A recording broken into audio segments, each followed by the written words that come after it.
So his imams are on such a high, noble and dignified station that no favorite angel, meaning Jibril, Mikael, no angel nor any prophet or messenger has reached such a high, noble and dignified position which their imams have reached.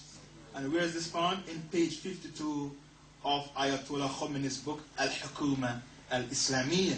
And when he published this book, you know when a person is in power, the revolution, the Shiite revolution was successful, and power gets to your head, you just write in the garbage.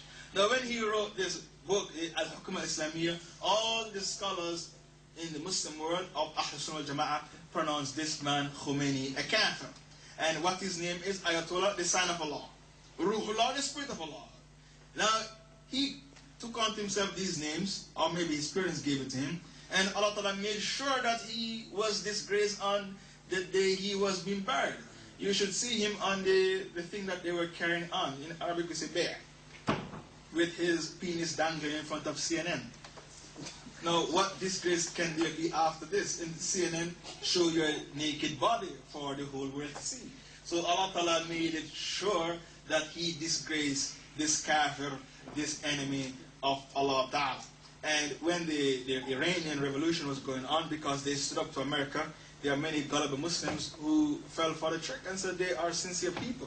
But we say to you that the Vietnamese, they stood up to America and they're communists. So not because you stand up to America, that doesn't mean that you have the right aqidah.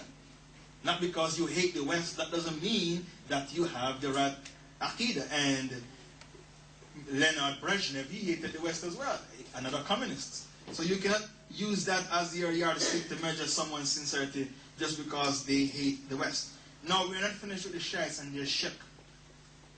The Shiites also claim that their imams, they know when they are going to die.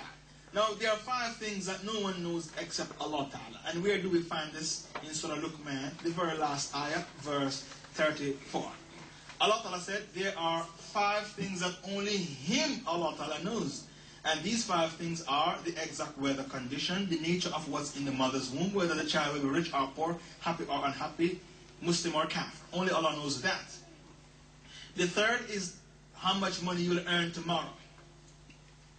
What you will earn tomorrow. The fourth, when will be Judgment Day. And the fifth, in what land you will die in. And the Rasul Sallallahu Alaihi Wasallam said that if Allah predestined for you to die in a particular land, He placed for you your needs there, so that you will have to travel there for the angel of death to snatch your soul there, and you cannot escape it. So no one knows when they are going to die. This attribute is called ilm al-ghaib, knowledge of the unseen. Ilm al-ghaib is for Allah and Allah Ta'ala alone.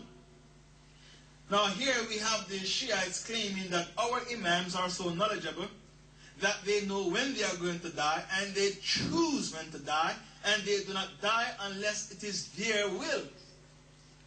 So an attribute which belongs solely to Allah Ta'ala, they gave it to their imams.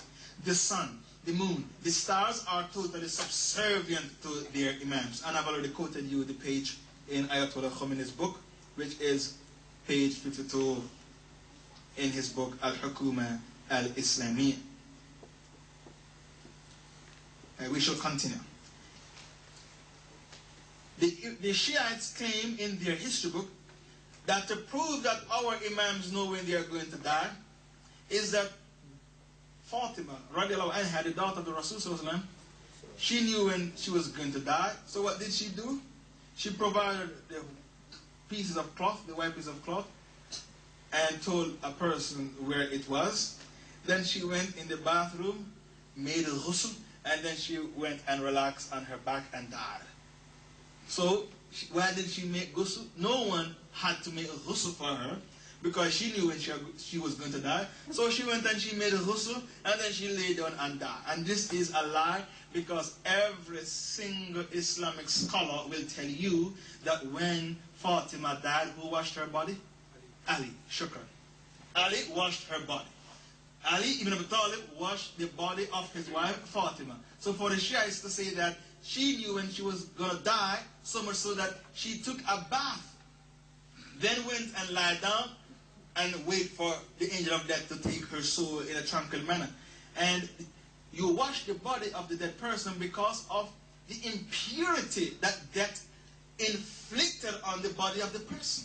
So you don't take a ghusl, then you die, and said, well, I don't need the ghusl because, look, I just taken a ghusl, then I die. The ghusl comes after the death, because death comes with its own agony. So you take the ghusl because of the impurity which death inflicted on the body of that dead person. So this aqidah of the Shiites is very much dodgy. Now the Shiites, when you read their fiqh books, I'm sorry, not their fiqh books, their aqidah books, sometimes you are puzzled. Sometimes you think that the book was written by a Mu'tazilite, the followers of Wasil ibn Atta. Sometimes you think it's Shia, sometimes you think it's Mu'tazilite. Now why this fitna about their aqidah? Now the reason why the Shiites, they have this problem with their aqidah is that they took their aqidah wholly and solely from the Mu'tazilites. Why is it that they find it comfortable to follow the aqidah of the Mu'tazilites rather than following the aqidah of Ahl Sunnah wal Jama'ah? Do you know why? Because the Mu'tazilites, what did they do to aqidah? They dump Quran and Sunnah and rely upon their intellect to explain the deen. They are what? Rationalists. Mu'tazilites are rationalists. So they dump Quran and Sunnah and rely heavily upon their aql, the intellect, to understand the deen. So the Shiites find it comfortable to adopt the aqidah of the Mu'tazilites in explaining Quran and Sunnah. So they make statements like Allah cannot be seen, neither in the dunya nor in the akhirah.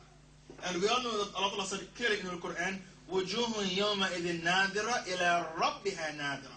On that day, their faces will be brilliant, looking at their Lord. This is Surah Qiyamah. So Allah is hereby telling us in Surah Qiyamah, وَجُوهٌ يَوْمَئِذٍ نَادِرَةٌ إِلَىٰ رَبِّهَا نَادِرَةٌ. On that day, their faces will be brilliant, looking at their Lord. And here we have the Shiites telling us that you can see Allah neither in the dunya nor in the hereafter.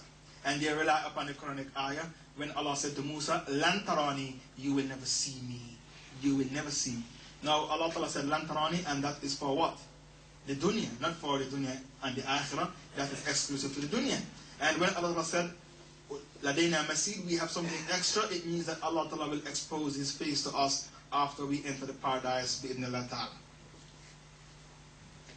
So this is the aqidah of the Shiites in regards to Allah Ta'ala. They give Allah's attributes to men. Now what is the aqidah of the Shiites in regards to the Holy Quran? They claim that the Quran which you have in your hands today is not the real thing. It's fake. It's lacking. A third of the Quran which you have at home is missing. Now who has that third? The Imam. The hidden Imam, Muhammad al-Muntada. So they claim that the hidden Imam has a third of the Quran, and they claim that it was Uthman ibn Affan who tampered with the Quran and took a third out. But the hidden Imam snatched it, and he is now under the tunnel, and he is 1,115 years old, gaining sustenance from his Lord. And when he re-emerges, he shall re-emerge with the third of the Quran that is missing. When he re-emerges with the third of the Quran that is missing, then Islam is completed. Then the Quran is completed. But as for right now, your Quran that you have in your hands is not the real thing. It's not the real copy. It's lacking. Now when they make that statement, they have nullified their Shahada, and they have one of their greatest scholars. What's his name? Mirza Hussein ibn Muhammad al-Tibrisi. I'm sure you've heard about him. He wrote the book, Faisal4 fi Ithbat Tahrif Kitab Rabb al-Arba'a. Faisal4. A solid proof to establish the fact that the book of Allah has been tampered with. This is the title of his book. A solid proof to establish the fact that the book of Allah has been tampered with. And when he wrote his book, the Orientalists of the West were over the moon. They were very happy. Because here you have a man who is supposed to be a Muslim writing an entire book proving that the Quran that we have has been tampered with. It has been watered down. passages have been taken out. Now they claim that many passages have been taken out, but time doesn't permit us, so I'll just quote to you 2 incidents where they claim. Now they claim that Allah Ta'ala said in the Holy Quran, Ya ayyuhalladhina amanu bin nabi wal wali alladhina ba'athnahuma yahdikum ila sirat al-mustaqim. O you who believe, and this is called Surah Al-Wilaya. Surah Al-Wilaya, the surah that appoints Ali ibn Abi Talib as the successor of the Rasul sallallahu alaihi wasallam.